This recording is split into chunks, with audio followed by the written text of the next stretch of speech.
आसमान ज़मीन जो थी पियो टकर हिक प्यार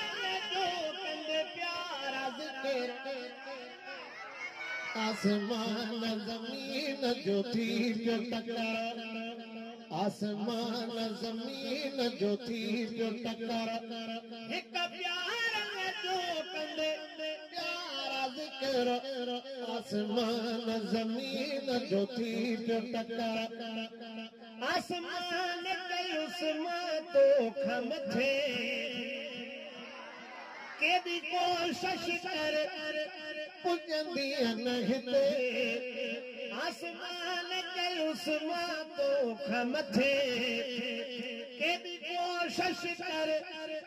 पुॼंदी न हिते तुंहिंजी मुसाकर न चकर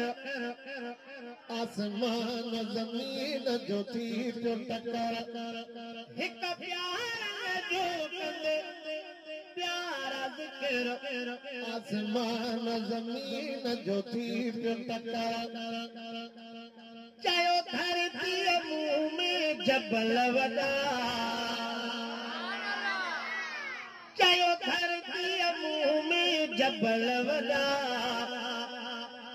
आसमान तू मूसा कर न फड़ा मुंह में आला किस्म दर चल थी पत्थर आसमान ज़मीन जो थी पियो टकर आसमान कयुस मुंह में तारा है जन्नत जा आला नज़ारा है आसमान मुंह में तारा है जन्नत जा आला नज़ारा है मथे नीर खड़ी मुंह में करत नजर चयो धरतीअ मुंह में गुल फुल थी हेॾे होॾे हवा उलझा हुल थी चयो धरतीअ मुंह में गुल फुल थी हेॾे होॾे हवा उलझा हुल थी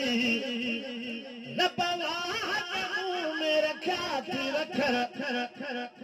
आसमान ज़मीन जो थी पियो टकर हिक प्यार जो कंदे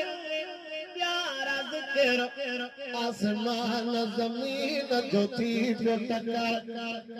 आसमान कयुस मुंह में मलक अथई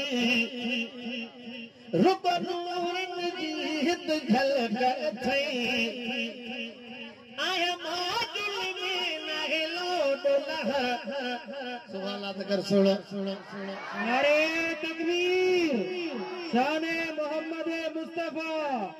शाने मोहम्मद मुस्तफा नारे तकबीर आसमान कयुस मुंह में मलक अथई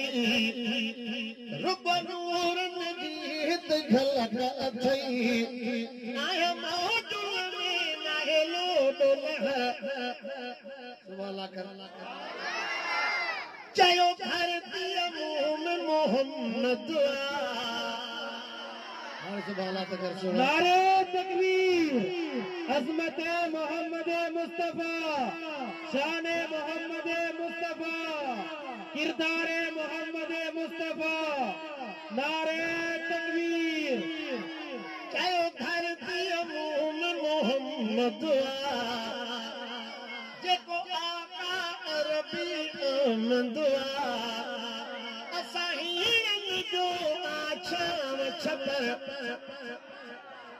ही लज़ब थी आसमान नो तोखे वाह जो मालिक जान ॾिनो ही कुंड जेकी ही लज़ब थी आसमान नो तोखे वाह जो मालिक जान ॾिनो तूं मूंखां हज़ार दफ़ा बहितर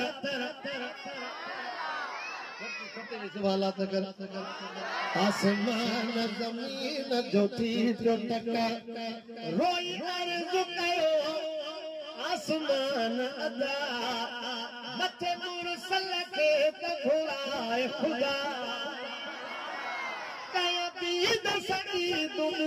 दिल भर मथे मुरसल तो मेरा झुकियो आसमान जो आला पुशान थियो इन जवान जो हाकिम भी नो कर मके मदीने जे चते अल्लाह के मुखे ये हाँ घर पे मुंहिंजा भाग सुभाणे